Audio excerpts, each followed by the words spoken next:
নমস্কার, প্রিয়ার simple cooking চ্যানেলে সবাইকে স্বাগত জানাই। আজকে আমি আপনাদের সঙ্গে শেয়ার করছি লাউ পাতার দুর্দান্ত স্বাদের একটা রেসিপি। লাউ পাতার রেসিপি করার জন্য এখানে আমি নিয়েছি লাউ পাতা। এবার লাউ পাতার মাঝখানে যে পাতলা শীটটা থাকে সেটাকে আমি তুলে ফেলে দেব। আর দেখে নেব যে পাতার মধ্যে কোনো পোকামাকড় আছে কিনা। তুলে নিয়ে ভালো করে ধুয়ে পরিষ্কার করে নেব। দেখুন, লাউ পাতাগুলোকে আমি পরিষ্কার করে ধুয়ে নিয়েছি। এবার আমি পাতাগুলোকে কেটে নেব। পাতাগুলোকে খুব মিহি করে কুচি করব না, একটু বড় বড় করে কুচি করে নেব। আজকে আমি যে লাউ পাতার রেসিপিটা করছি এটা কিন্তু গরম ভাতে খেতে দুর্দান্ত লাগে। এই দিয়েই কিন্তু প্রায় এক থালা ভাত খাওয়া হয়ে যাবে। আমার সব লাউ পাতাগুলো কাটা হয়ে গেছে। এবার আমি একটা কড়াইতে সব পাতাগুলোকে নিয়ে নিলাম। সব পাতাগুলোকে নিয়ে এবারে পাতার মধ্যে দিয়ে দেবো সামান্য একটু জল। জল দিয়ে পাতাটাকে ভালো করে আমি জলের সাথে মিশিয়ে নেব। মিশিয়ে নিয়ে এবারে এর মধ্যে দিয়ে দেবো আমি বেশ কয়েক কোয়া রসুন আর একটা পেঁয়াজ দিয়ে আবারও আমি ভালো করে মিশিয়ে নেব। আর দিয়ে দেবো দুটো কাঁচা লঙ্কা। এখানে ঝালটা যদি আপনারা বেশি খান সেক্ষেত্রে আরও লঙ্কা দিতে পারেন। আমরা একটু ঝাল কম খাই তাই লঙ্কা কম দিলাম। দিয়ে ঢাকা দিয়ে আমি হতে দেব 2-3 মিনিট। 2-3 মিনিট পর দেখুন পাতাটা একদম অনেকটাই কমে গেছে এবং নরম হয়ে গেছে। এবারে আমি পাতাটাকে ঠান্ডা করে নেব।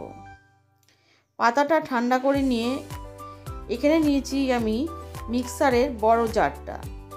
বড় জারের মধ্যে আমি সব পাতা, রসুন, লঙ্কা, পেঁয়াজ সব নিয়ে নেব। নিয়ে দিয়ে দেব ধনে পাতা। দিয়ে এবারে আমি ভালো করে মিহি করে একটা পেস্ট বানিয়ে নেব। দেখুন, সুন্দরভাবে পেস্টটা আমার করা হয়ে গেছে। এবার নিয়েছি কড়াইতে সর্ষের তেল। তেলের মধ্যে দিয়ে দিলাম একটা শুকনো লঙ্কা ফোড়ন আর দিয়ে দিলাম কালো জিরে। ফোড়নটা যখন ভাজা হয়ে যাবে তখন আমি এর মধ্যে দিয়ে দেব নুন হলুদ মাখানো চিংড়ি মাছ। চিংড়ি মাছটা দিয়ে আমি 2-3 মিনিট একটু ভেজে নেব। 2-3 মিনিট ভাজা হয়ে গেলে দিয়ে দেব আমি লাউ পাতা বাটাটা। দিয়ে প্রায় আমি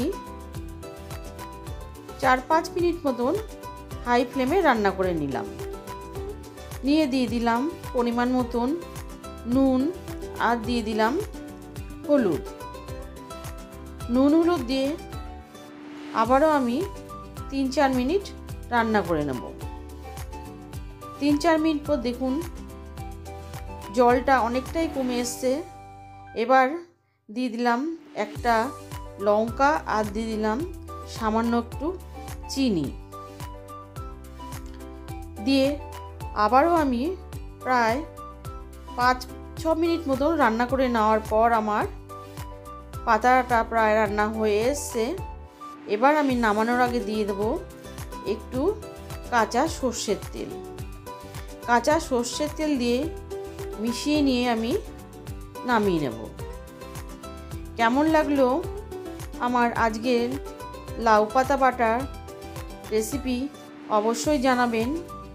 ভালো লাগলে লাইক করবেন আর আমার চ্যানেলটিকে সাবস্ক্রাইব করে আমার পাশে থাকবেন।